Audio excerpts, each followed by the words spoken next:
standard, lesson number 14, and which name is bank and simple interest. Okay, तर bank and simple interest वर आधारित 35 हा practice set आपण बघणार आहोत. या 35 प्रॅक्टिस सेट मध्ये फक्त 4 क्वेश्चन आहेत.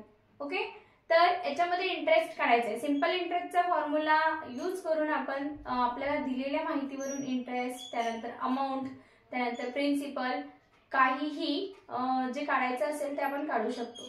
तर ठीक आहे, आपण क्वेश्चन नंबर फर्स्ट घेऊया.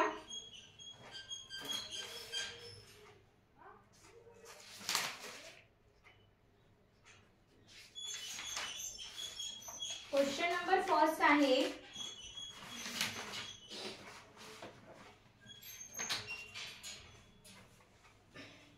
at the rate of 10 PCPA what would be the interest for 1 year on 6,000 rupees. 6,000 rupees. बघा, आपल्याला जे एक्झाम्पल दिलेले आहे त्याच्यामधली गिव्हन इन्फॉर्मेशन आधी लिहून ठेवायची आहे. आपल्याला विचारलेले 6,000 रुपयावरती म्हणजेच प्रिन्सिपल किती आहे, मुद्दल किती आहे, तर 6,000 रुपीज. रेट आहे 10 PCPA मीन्स 10%. ओके, आणि वर्ष आहे 1 इयर. तर याच्यासाठी इंटरेस्ट किती पे करावा लागेल? 6,000 रुपयाला 10 रुपये टक्क्यांनी 1 वर्षासाठी किती इंटरेस्ट पे करावा लागेल? तर इंटरेस्ट काढण्यासाठी आपल्याला फॉर्म्युला आहे I = P × T × R upon 100. Always remember this formula of finding simple interest. Okay, तर P काय या ठिकाणी? P आहे प्रिन्सिपल म्हणजेच मुद्दल. त्यानंतर T means time period, so time period is 1 year, and rate, R means rate is 10% upon 100 as it is. Okay, then we calculate 10 ones are 10 and 10 tens are 100. Okay, after that 1 0 is cancelled, so remaining value is 600 rupees is our interest for 6,000 rupees.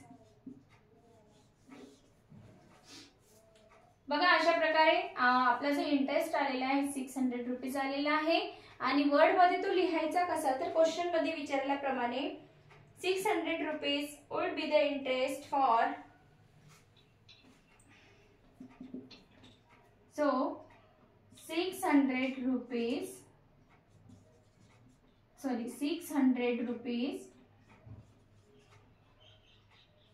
is interest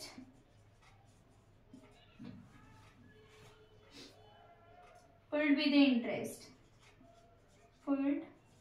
be the interest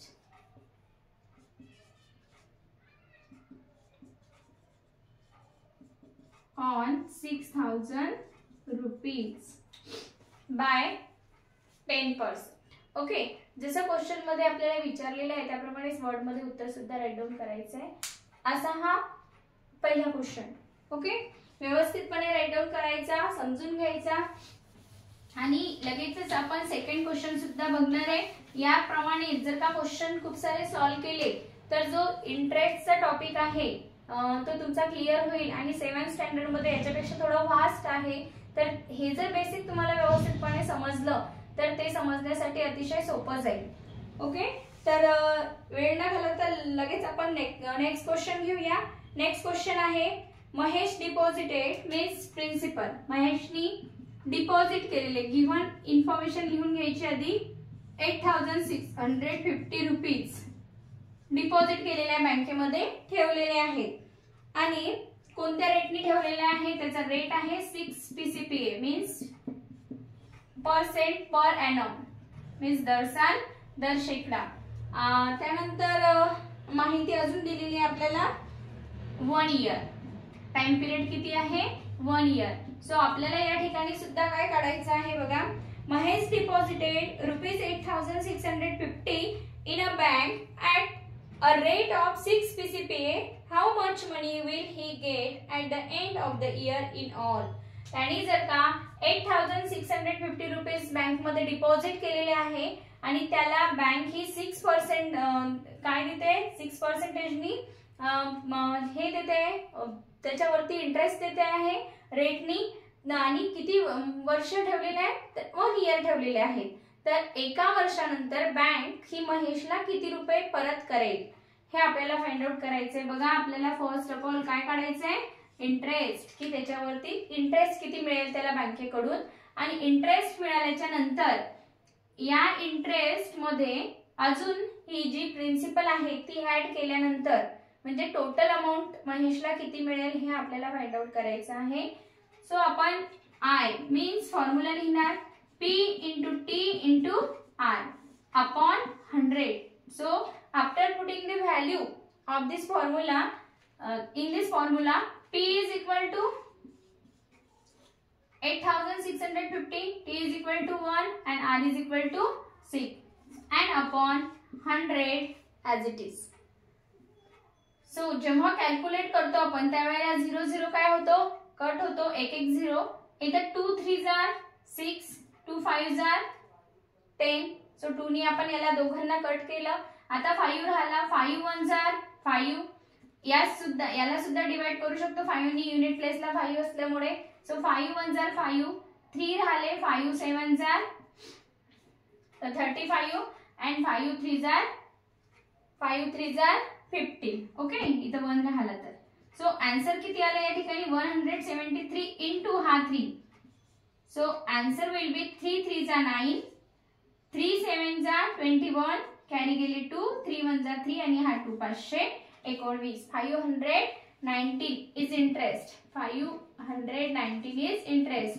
but त्याला जी बँकेमधून return मिळणारी value किती असेल, ती म्हणजे amount असेल, म्हणजे P plus I principal सोबत. प्रिन्सिपल किती आहे, 8650 प्लस इंटरेस्ट 519. तर याची ऍडिशन करायची, 9 6 11 1 कॅरी गेला 1 आणि 9169 रुपीज अमाउंट. अशा प्रकारे व्यवस्थित लिहून घ्या, दिसत आहे सर्व. येस. सो जेव्हा लिहाल त्यावेळेला क्वेश्चन मध्ये विचारलेला आहे, how much money will he get. So answer मध्ये असं लिहायचं, he get 9169 rupees at the किंवा एंड ऑफ इयर, वर्षाच्या शेवटी. कोणाला, महेशला मिळेल. अशा प्रकारे सेकंड क्वेश्चन सुद्धा झालाय. व्यवस्थित राईट डाऊन करून घ्यायचं आहे.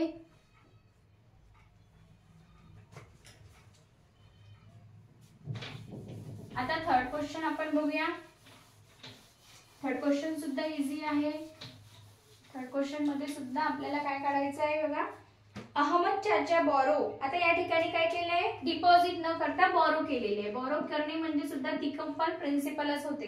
बोरो करणे म्हणजे कर्ज घेणे, बँकेमधून त्यांनी घेतलेले आहेत. किती घेतले, 25,000 रुपीज. सो ही सुद्धा प्रिन्सिपल होणार आहे, मुद्दल. किती रेटने घेतलेले आहेत बघा, R इज इक्वल टू 12%. त्यानंतर what amount will he have to return to the bank at the end of the year. 12% ने घेतलेले आहे 25,000. तर त्यांना इंटरेस्ट किती पडेल आणि त्यांना लास्टला इयरच्या शेवटी म्हणजे पूर्ण इयर झाल्याच्या नंतर किती बँकेमध्ये जमा करावे लागतील. तर आपल्याला इंटरेस्ट सहित मुद्दल मीन्स आपल्याला ए ची व्हॅल्यू सुद्धा काढायची आहे. सो कशाची व्हॅल्यू काढायची आहे, at the end of the year. So 1 year हा टाइम पिरियड असेल आणि आय ची व्हॅल्यू आपल्याला काढायची आहे आणि ए ची म्हणजे अमाउंटची सुद्धा व्हॅल्यू आपल्याला काढायची. बघा मग फॉर्म्युला दिलाय, काय फॉर्म्युला आहे बघा या ठिकाणी, I is equal to P into T into R upon 100. So I is equal to 25,000 into 1 into R means 12% upon 100. So 2 2 0 काय होतील, कॅन्सल होतील आणि राहिलं काय तर 250 इंटू 12 1 12. यांचं मल्टिप्लिकेशन किती होईल, 12 0 0, 12 5s जार 60, कॅरी जातील 6, 12 2 जार 24 प्लस 6 किती होतील तर 30. So interest will be 3000 rupees. तर अहमद चाचा बँकेला रिटर्न किती अमाउंट करणार आहे at the end of the year. Amount is equal to P plus I. So principal किती बॉरो केले होते त्यांनी 25,000 आणि इंटरेस्ट किती लागेल त्याला एका वर्षाला 3000. So 28,000 is amount he will be pay to the bank. So Ahmad चाचा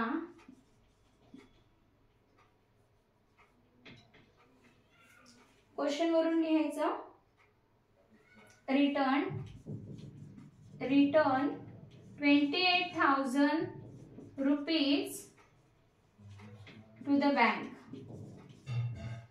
बँकेला किती रिटर्न करतील ते तर 28,000 at the end of the year.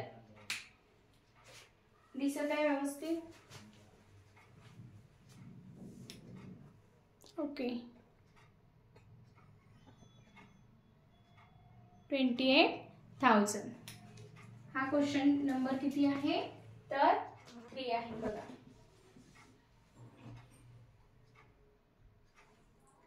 त्यानंतर क्वेश्चन नंबर 4 आपण बघणार आहे. क्वेश्चन नंबर 4 मध्ये सुद्धा असंच दिलंय.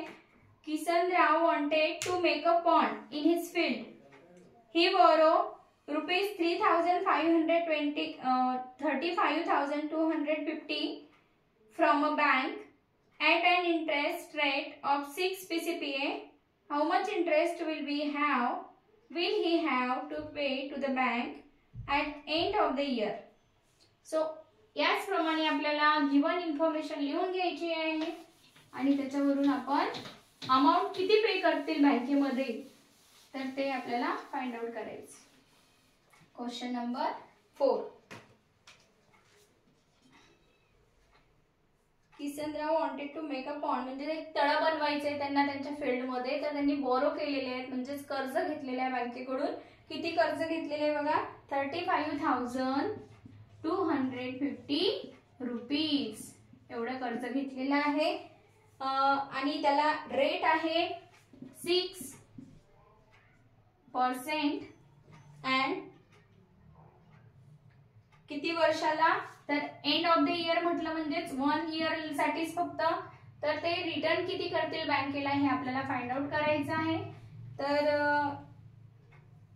हाऊ मच इंटरेस्ट फक्त रिटर्न किती करतील असं विचारलं तर अमाउंट काढायची. बट आपल्याला फक्त interest how much interest he will be pay or he will be return to the bank असं विचारलेलं असेल तर फक्त आपल्याला इंटरेस्ट काढायचं आहे आणि इंटरेस्टचा फॉर्म्युला आपल्याला माहिती आहे P into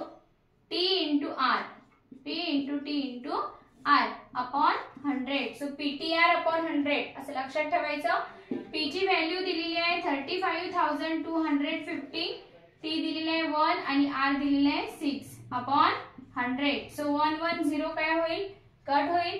2 3 जार 6, 2 5 जार 10 होईल या ठिकाणी.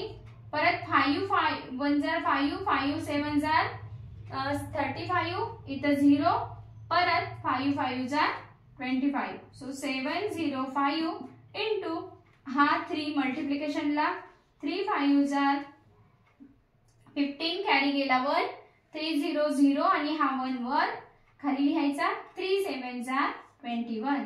So interest will be 2,150 rupees.